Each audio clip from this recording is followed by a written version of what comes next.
Assalamualaikum warahmatullahi wabarakatuh. Pertama-tama, marilah kita panjatkan puja dan puji syukur atas kehadirat Allah Subhanahu wa Ta'ala, di mana kita masih diberikan kesehatan dan kesempatan untuk mengikuti perkuliahan pada hari ini. Salawat serta salam tak lupa kita curahkan kepada Nabiullah Nabi Muhammad Sallallahu Alaihi Wasallam. Pada kesempatan kali ini, kami akan mempresentasikan hasil kerja kelompok kami dengan tema obat-obatan pada sistem muskuloskeletal.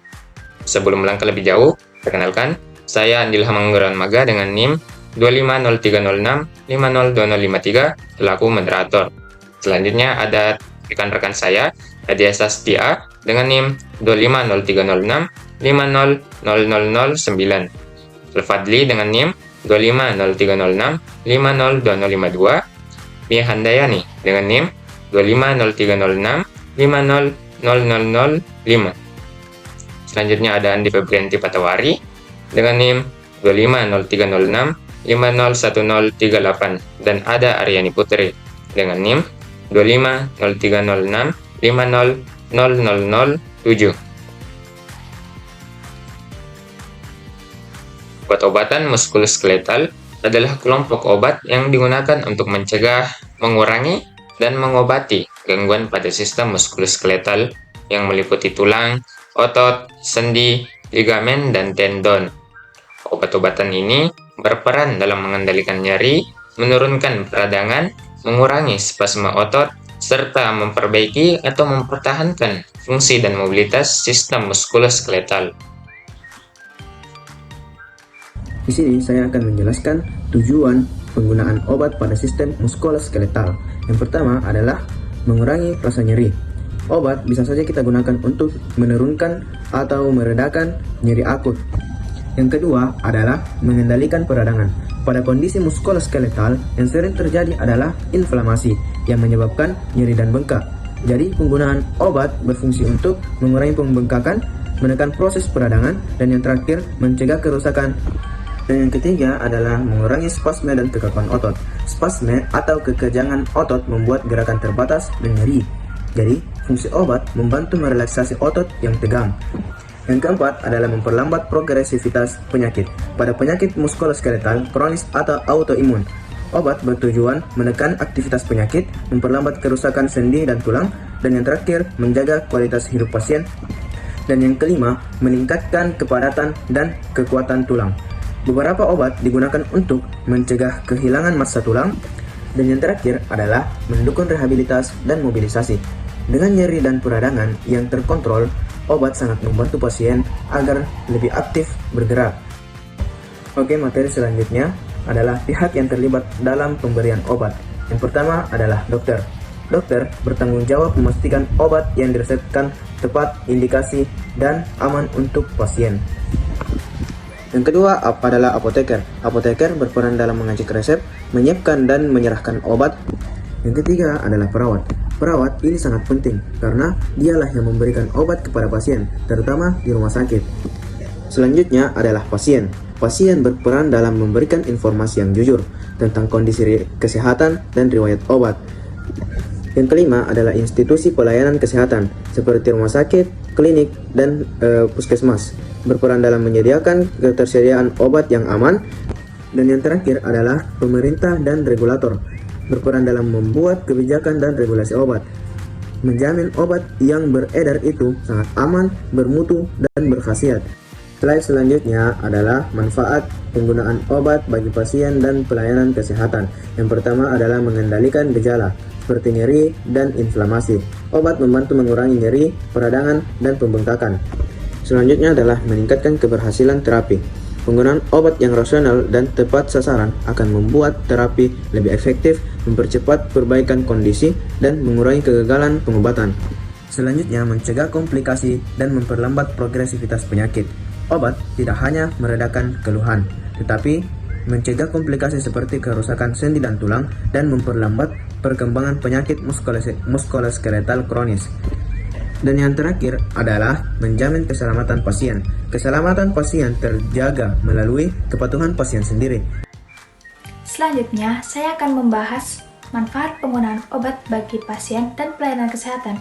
Pertama, manfaat penggunaan obat bagi pasien. Penggunaan obat yang tepat memiliki peran penting dalam mengendalikan gejala seperti nyeri dan inflamasi. Dengan terkendalinya gejala tersebut, pasien dapat kembali beraktivitas secara optimal sehingga kualitas hidup meningkat. Selain itu, terapi obat yang rasional juga meningkatkan keberhasilan terapi. Pemberian obat yang tepat dapat mempercepat proses pemulihan, mengontrol perjalanan penyakit, serta menurunkan risiko komplikasi dan progresivitas penyakit.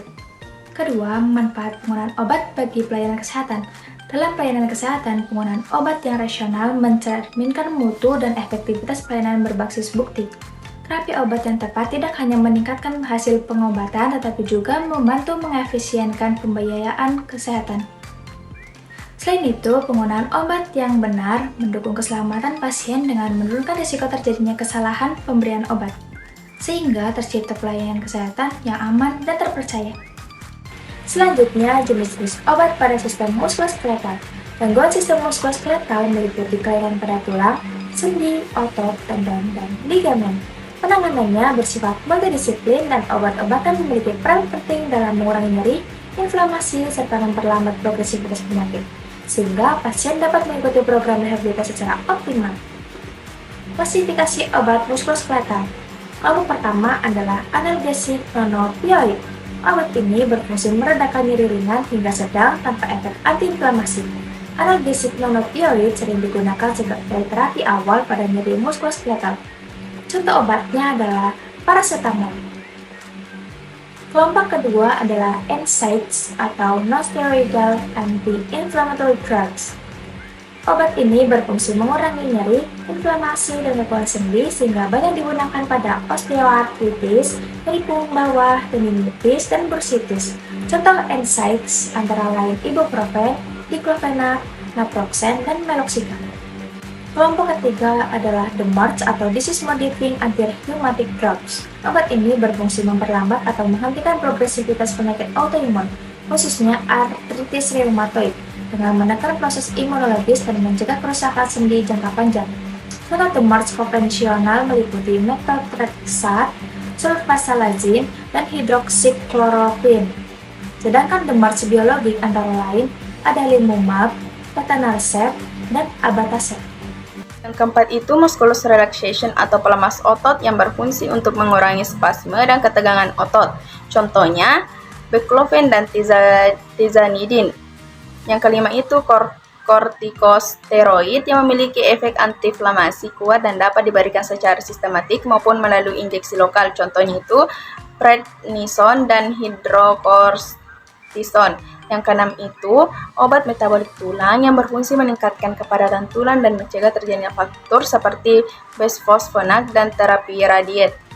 Mekanisme kerja umum yang pertama itu analgesik non-opioid bekerja sebagai pereda nyeri ringan hingga sedang dengan cara menghambat pembentukan prostaglandin di sistem saraf pusat.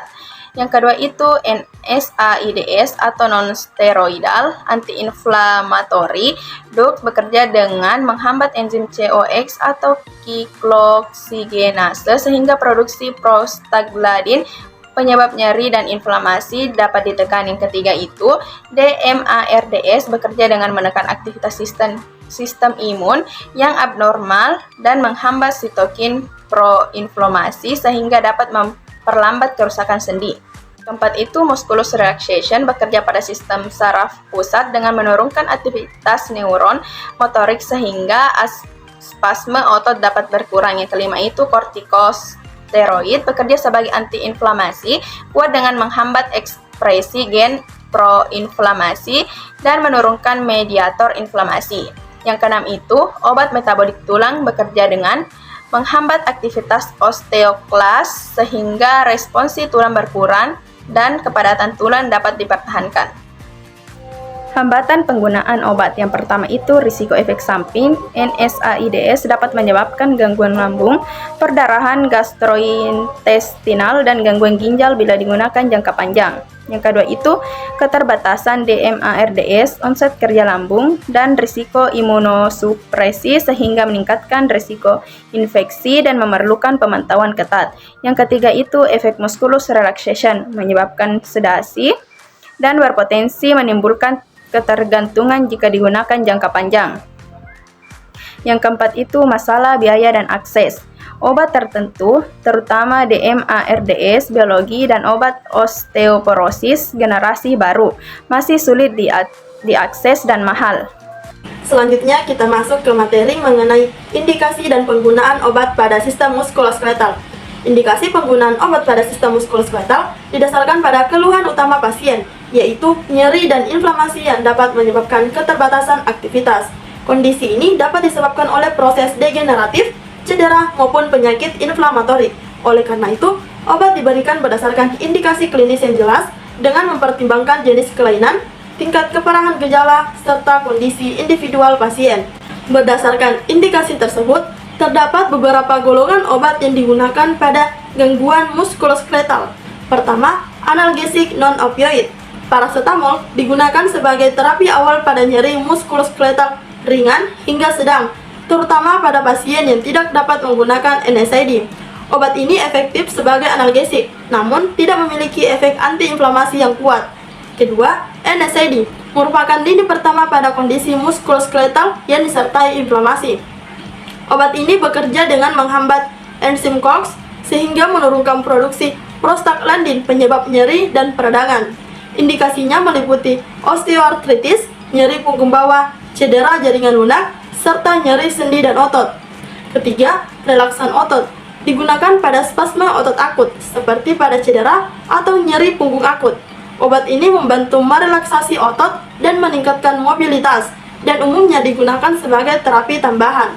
Keempat, opioid diindikasikan pada nyeri muskuloskeletal sedang hingga berat yang tidak responsif terhadap terapi lain. Penggunaannya bersifat terbatas dan jangka pendek karena risiko efek samping dan ketergantungan. Kelima, obat topikal digunakan pada nyeri muskuloskeletal lokal, ringan hingga sedang dengan keunggulan berupa risiko efek samping sistemik yang lebih rendah. Kemudian terakhir ada kortikosteroid, digunakan pada kondisi inflamasi berat seperti artritis inflamatorik atau bursitis. Penggunaannya harus dibatasi karena berpotensi menimbulkan efek jangka panjang. Meskipun obat-obatan tersebut efektif, penggunaannya dibatasi oleh adanya kontraindikasi yang harus diperhatikan untuk menjamin keselamatan pasien. Kontraindikasi ini dapat bersifat absolut maupun relatif dan berbeda pada setiap golongan obat.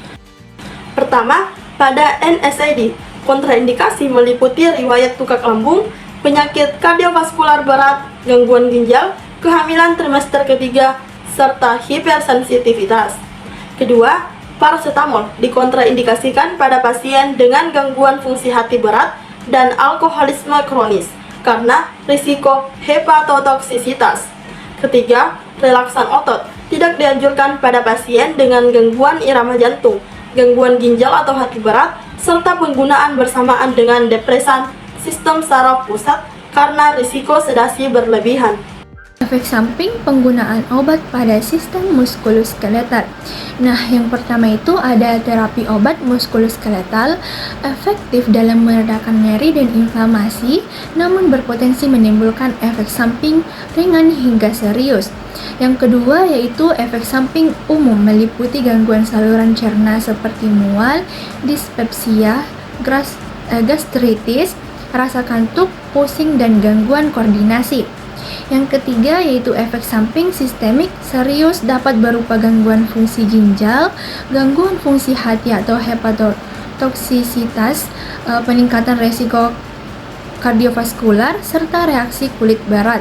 Yang keempat yaitu penggunaan obat dalam jangka panjang atau dosis tinggi meningkatkan resiko kerusakan organ dan komplikasi serius. Adapun resiko penggunaan obat muskuloskeletal jangka panjang.